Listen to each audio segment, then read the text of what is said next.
जो हमारी सर्दियाँ आती हैं, बर्फ़बारी होती है, उसमें कई प्रकार की चुनौतियाँ आती हैं। तो आम जनता को किसी भी प्रकार की दिक्कत का सामना ना करना पड़े, इसी के मद्देनज़र जो है आज पूरे ज़िला के सभी अधिकारियों की,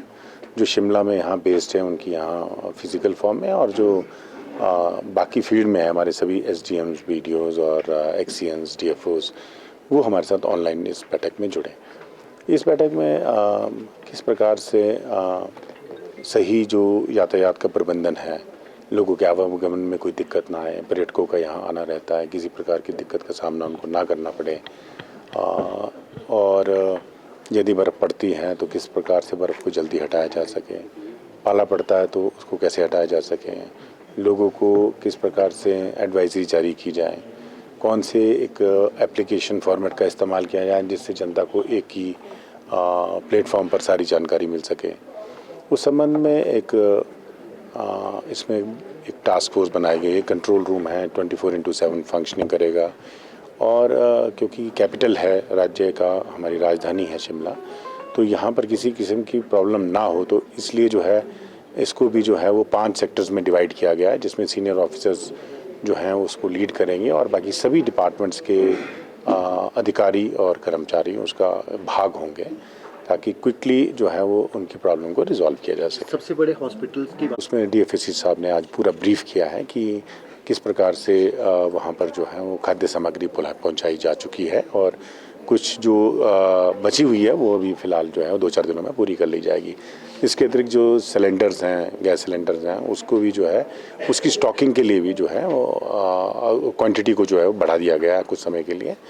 जहाँ पर सड़कें बंद होती है तो फिर वहाँ सप्लाई करना मुश्किल होता है, तो उनको एडवांस स्टॉकिंग की जो है वो अप्रूवल दी गई है, ताकि वहाँ पर लोगों को गैस की सिलेंडर के कोई दिक्कत का सामना ना करना पड़े। सर्दियों में क्योंकि बर्फबारी जब हमारा सबसे फोरमोस्ट रिस्पॉन्सिबिलिटी है, जो अस्पताल हैं उसकी सड़कें जो हैं वो अविलंब खुली रहे, हमेशा खुली रहे, वहाँ पर बिजली जो है बाधित ना हो, और पीने के पानी की जो है किसी प्रकार की दिक्कत ना हो। इसके लिए व्यापक जो है चर्चा वो जो है सभी अधिकारियों के साथ की गई, और सभी अधिकारियों ने इस पर अपनी तैयारियां प्रारंभ कर दी गई हैं। जो पॉइंट्स ऐसा लगता है कि सेंसिटिव पॉइंट्स हैं, जिसमें सर्दियों में दिक्कत आ सकती है, कहीं पे स्पार्किंग होती है, कहीं पे ट्रांसफार्मर में फ्लक्चुएशन का मसला रहता है, तो उसके लिए भी प्राइमरी लेवल पर अपनी अपनी बैठकें उन्होंने करनी प्रारंभ कर दी है, ताकि किसी किस्म से दिक्कत ना आए। इसके अतिरिक्त जो हमारे यहाँ आर्मी का एक अस्पताल है, वॉकर हॉस्पिटल जिसको हम कहा करते हैं, उनके अधिकारी भी यहाँ पर आए थे कि अगर मान लीजिए कहीं रास्ते अविलंब हो कहीं दिक्कत आती है, तो उसमें भी जो है उस अस्पताल की भी जो है सहायता ली जाएगी। कुछ ऐसे इसलिए क्योंकि हमने इसको 5 सेक्टर में बांटा है अलग अलग, कहीं पे पार्किंग, उसमें पार्किंग भी शामिल है, और उसमें ये ओवर चार्जिंग जैसी समस्या भी हैं, उसमें जो कुछ जो लोग जो हैं जिनके पास गाइड्स का लाइसेंस नहीं है, वो लोग भी ऐसा काम करते हैं, और इन सब लोगों को चेकिंग के लिए कोर लेवल की जो है वो टीम्स हैं उसको मॉनिटर करेंगी। और टूरिस्ट को यहाँ पर बहुत स्वागत है, क्योंकि पूरे वर्ष जो है वो टूरिस्ट भी इंतज़ार करता है कि शिमला में जब बर्फ़ पड़ेगी तो उसका आनंद लेने के जाएंगे। तो अतिथि देवो भव की परंपरा के तहत ट्रांसपोर्ट डिपार्टमेंट और पुलिस डिपार्टमेंट के माध्यम से, एक संयुक्त प्रयास के माध्यम से, हमारे जितने भी पर्यटक शिमला में जब एंटर करेंगे तो उनको एक एडवाइजरी बुकलेट जो है वो हमारा जो पुलिस का बैरियर है शोगी में, वहाँ पर उपलब्ध कराया जाएगा। तो उसमें डूज़ एंड डू नॉट्स के बारे में भी हम काफ़ी चीज़ें उनको बताएंगे।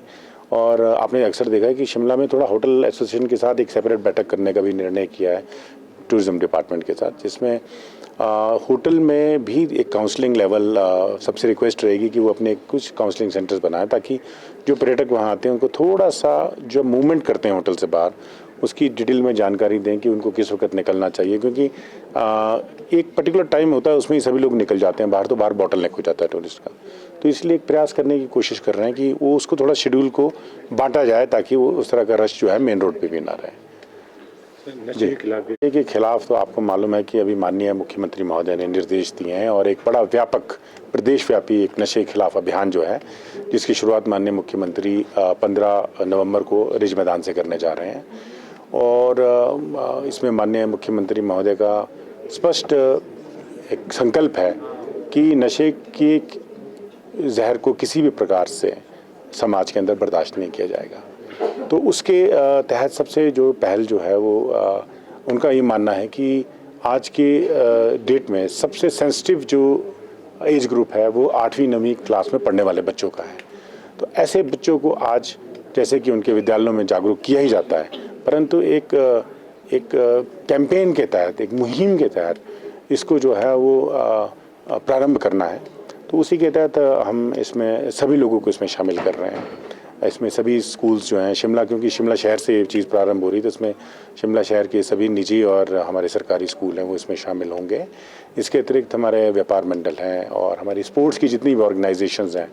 वो इसमें सब शामिल होंगी। इसमें नामी गिरामी रोम और भी जितने भी हमारी पर्सनैलिटीज़ हैं, चाहे वो सिंगर्स हैं, चाहे स्पोर्ट्स पर्सन हैं या किसी भी फील्ड में उन्होंने अच्छे काम कर रखे हैं, वो एक तरह का एम्बेसडर के रूप काम करते हैं। लोग उनकी तरफ देखते हैं